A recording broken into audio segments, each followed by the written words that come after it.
En ces temps où ce que nous pensions disparu à jamais depuis la libération et la capitulation de l'Allemagne dans l'Europe, en ces temps où les menaces reviennent ces jours-ci plus fort que jamais, vraiment, appuyons-nous sur la sagesse des grands textes pour agir comme il convient.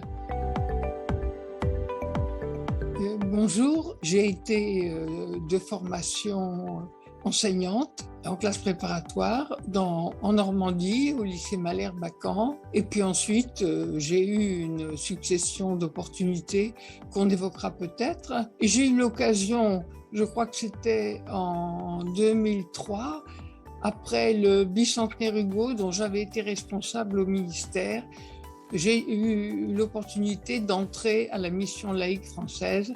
On m'a sollicité et ensuite j'ai participé peu à peu à ces instances, le conseil d'administration, le bureau, en ayant l'occasion de faire aussi un rapport de mission sur les valeurs initiales et fondamentales de la mission laïque. Je dois dire que le métier d'enseignant a été pour moi ce qui a été le plus fort jusqu'à maintenant, qui est le moment où j'ai décidé de prendre de la distance par rapport aux missions pour me mettre à l'écriture, ce dont je rêvais depuis toujours. Et un très grand moment pour moi a été celui de 2013, la parution de mon premier livre chez un grand éditeur. Et depuis, je n'ai pas cessé d'écrire. Je dois dire que c'est ma vie quotidienne. Elle me remplit à la fois de satisfaction et à certains moments d'effondrement et de découragement. Mais je ne changerai pour rien au monde. Le domaine des mots, de la langue est vraiment devenu le mien. Et j'ai publié un livre en 2021 qui concerne Proust en Normandie, La Chambre de Léonie. Et il y en a un autre qui va sortir ces jours-ci, qui est publié par les Belles Lettres et qui s'appelle Talon d'Achille et qui fait référence à la violence de notre monde et à la façon dont les grands textes peuvent nous aider à déchiffrer cette violence et à la surmonter. En ces temps où ce que nous pensions disparu à jamais depuis la libération et la capitulation de l'Allemagne dans l'Europe, en ces temps où les menaces reviennent ces jours-ci plus fort que jamais, vraiment, appuyons-nous sur la sagesse des grands textes pour agir comme il convient. Et je dois dire ici toute mon admiration pour les valeurs que sont le courage, l'intelligence et la force du peuple ukrainien.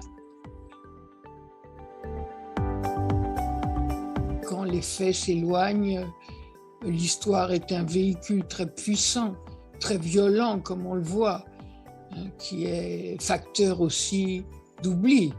Rappeler, il faudrait peut-être nuancer le terme de devoir de mémoire. À la fois, c'est un devoir parce qu'il faut se souvenir, mais j'insisterai sur la nécessité d'être informé et de connaître les faits.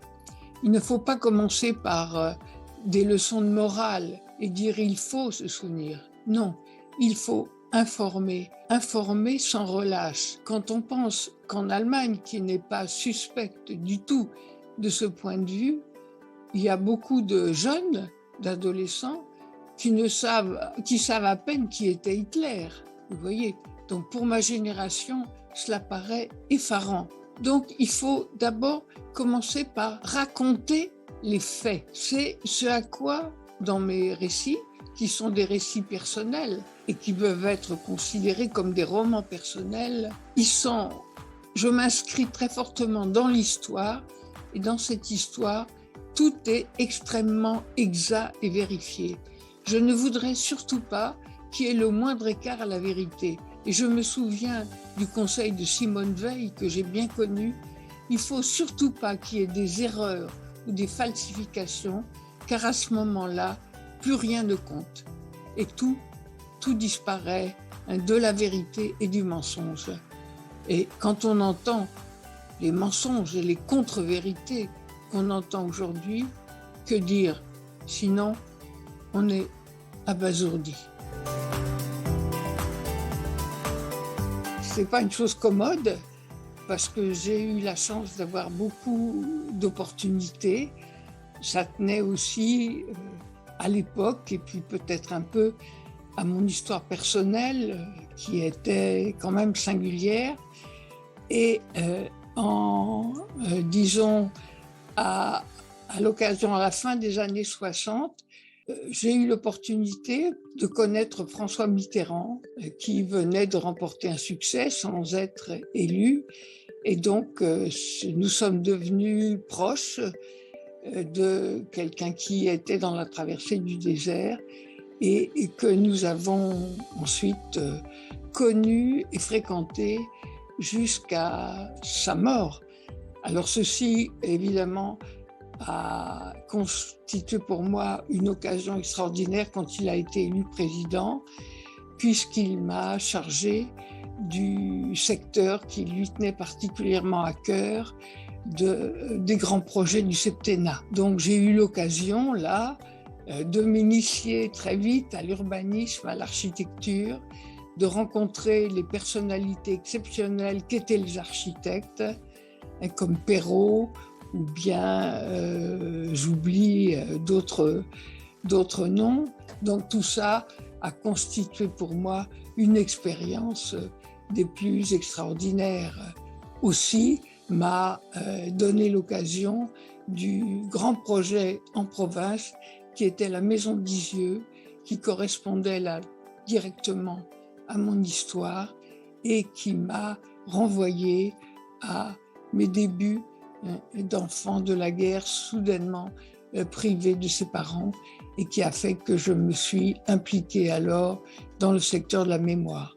Voilà, disons, résumé en quelques mots, une vie extrêmement riche, avec ses moments douloureux et ses moments de travail exaltants.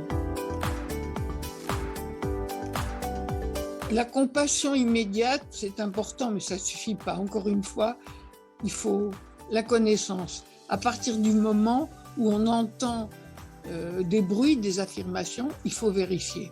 Et puis surtout, mon conseil, c'est que ce monde est tellement beau et la vie est tellement quelque chose d'extraordinaire qu'il ne faut pas la gâcher, qu'il faut essayer, dans la mesure où c'est possible, par rapport à ces enfants qui sont dans le froid, qui sont dans la faim et qui pourtant nous donnent une leçon. Bien, il faut essayer de profiter de chaque moment.